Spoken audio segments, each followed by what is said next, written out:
Hey, what's up everybody and welcome back to News Dose, and today it's going to be a little bit different. We do have the Game Awards today, so I don't want to interfere with all of that. I am pumped to watch that showcase myself, and we'll talk all about that tomorrow. But for today, some breaking massive news just happened. Of course, all year long we've been talking about Activision Blizzard and that looming buyout. But today, the FTC just did the unthinkable. Seemed like everything was trending in the right direction for Microsoft and that the Activision Blizzard acquisition was going to go through with no problems, other than some concessions. We've been talking a lot about that as of recent. There was even a report earlier this week that the FTC panel seemed to be in favor of Microsoft buying Activision Blizzard, but that's not actually how it played out in reality. Things instead just hit the fan. The FTC today announced that they are suing Microsoft in an attempt to block the acquisition. Now, Sony's probably pretty joyous over this announcement. This is something that they've been rooting for all along, but everybody needs to just kind of hold up here for a moment because this is not over. This is actually far from over, and this could blow up in their face in the long run. So we're going to go over all of this today and what all this means going forward.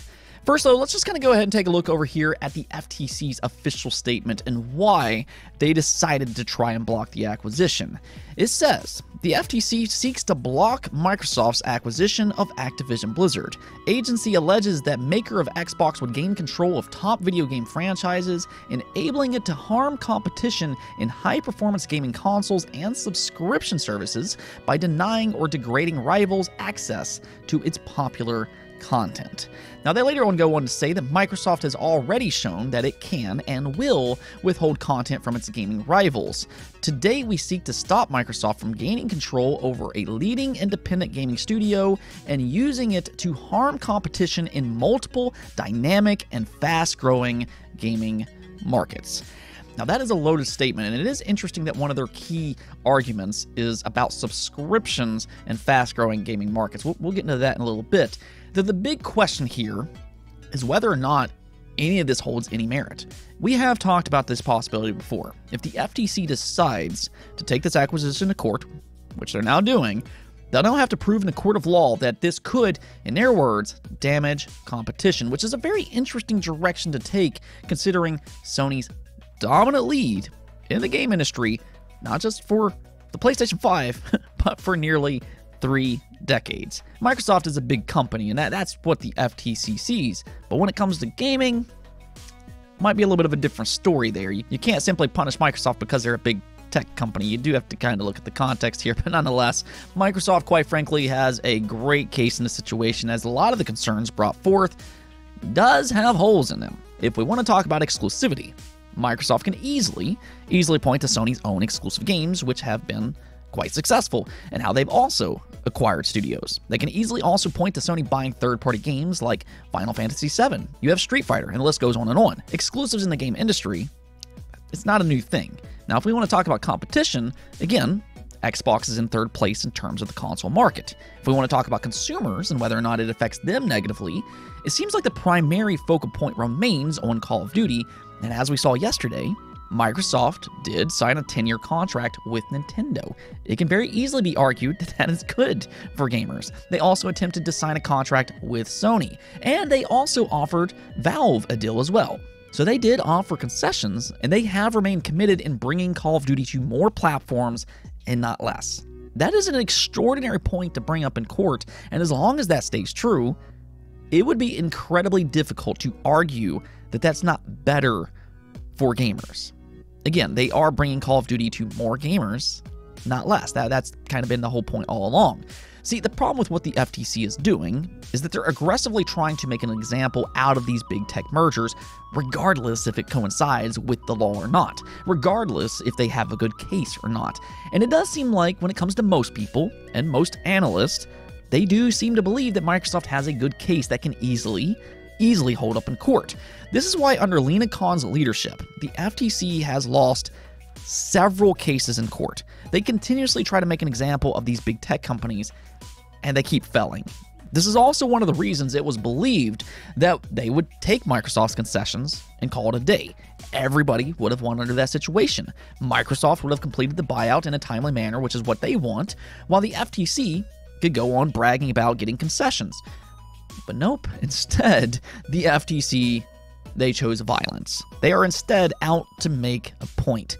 Microsoft, though, they have responded, and we're going to take a look at a few different statements that they made. So the first of which is coming from Microsoft's vice chairman and president Brad Smith, as he says, "We continue to believe that this deal will expand competition and create more opportunities for gamers and game developers. We have been committed since day one to addressing competition concerns, including by offering earlier this week proposed concessions to the FTC.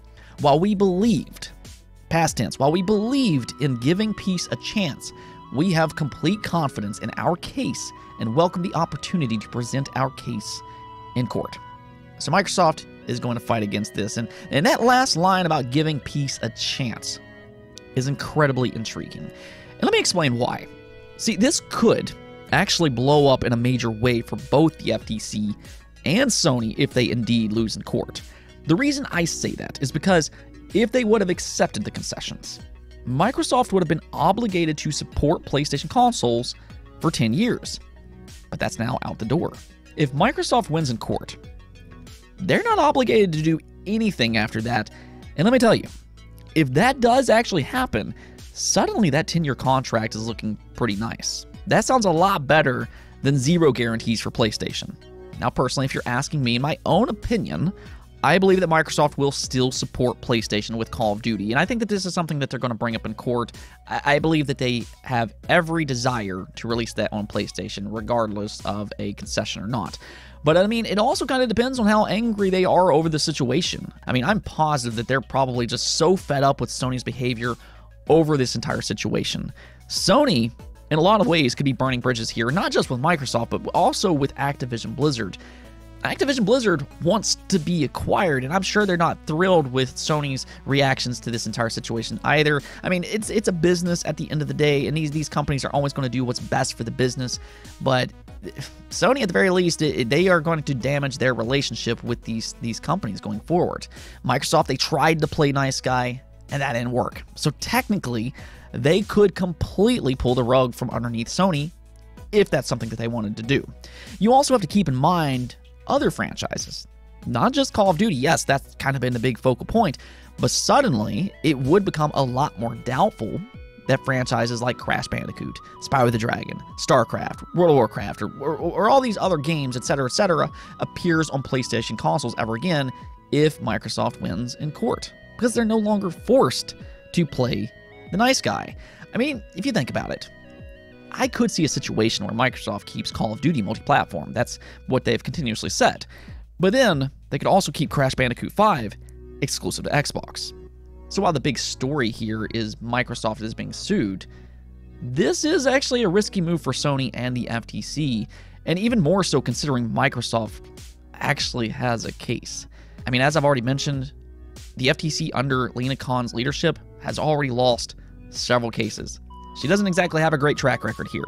So if we follow history, this could end up being very bad for both the FTC and Sony. Now, however, it's certainly not a 100% guarantee that Microsoft will win, and it also might take a while. But Microsoft does have a case that could hold up in court, and that's kind of what I'm trying to say here. There is risk involved. So on one side, the FTC could have maybe gotten a win by simply taking those concessions. That probably would have been better for everybody involved. It would have shown that the FTC fought for concessions and got those concessions, while on the other side, Microsoft would have completed the deal faster, which is what they want. But that's off the table now. Now, speaking of what will happen in court, Activision Blizzard's Lulu Chang posted this over on Twitter in response to the FTC. She says the FTC's job is to protect consumers, not competitors. The vote departs from precedent, but the law hasn't changed. Any claim the deal is anti-competitive ignores the facts. The deal benefits gamers and the industry, especially given competition from abroad. We look forward to proving our case in court and closing our deal with Microsoft. And that right there is the key point to this case. The FTC is supposed to protect consumers and not competitors. But if you look at the reasoning the FTC is suing, in their own words, it's because it could harm competition. Now, they did later on say that by Microsoft withholding content does harm consumers, but that was kind of the point with the concessions in which they refused to accept. Now, even still, if Microsoft remains adamant that they plan to keep Call of Duty multi-platform, that is the big focal point of this entire case, well, that bodes well for Microsoft. Now, we'll see if other franchises poses an issue or not in court. We'll have to kind of see about all of that. There is one argument, though, that I have continuously found to be interesting, and this is where I could see Microsoft having some issues, and that's with game subscriptions. The FTC's argument is that this is not just about consoles, but also about cloud gaming and subscriptions, which is where Microsoft is in a more favorable position. Yes, Microsoft is third in the console market, but when it comes to game subscriptions and cloud gaming, it's a little bit different.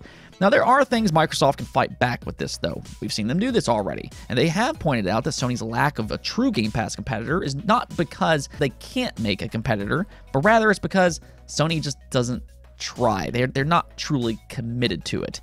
Sony instead chooses to sell $70 games, which they've been very successful in. They just quite simply have a different strategy than Microsoft. But that's a business decision. You can't really punish Microsoft for doing something different. And plus, the proof is kind of in the pudding here.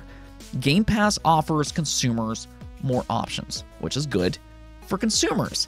In Microsoft's eyes, and they've said this before, this should be encouraged, not discouraged.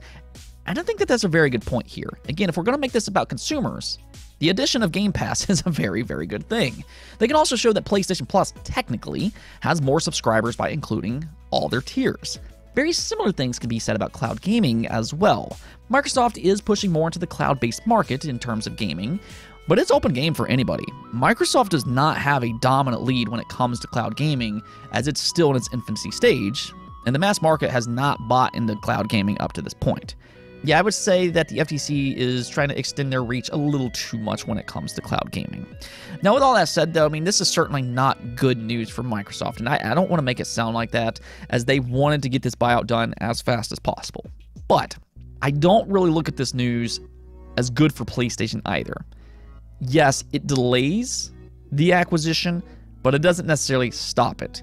So this is a risky move that could blow up in their face, considering those concessions are now no longer on the table. Now, we'll see about that situation, what Microsoft plans to do if they do win in court. But one other interesting thing to kind of follow here is the domino effect that this could cause. It's been believed for quite a while that the FTC could be an indicator on what the EU and the CMA does.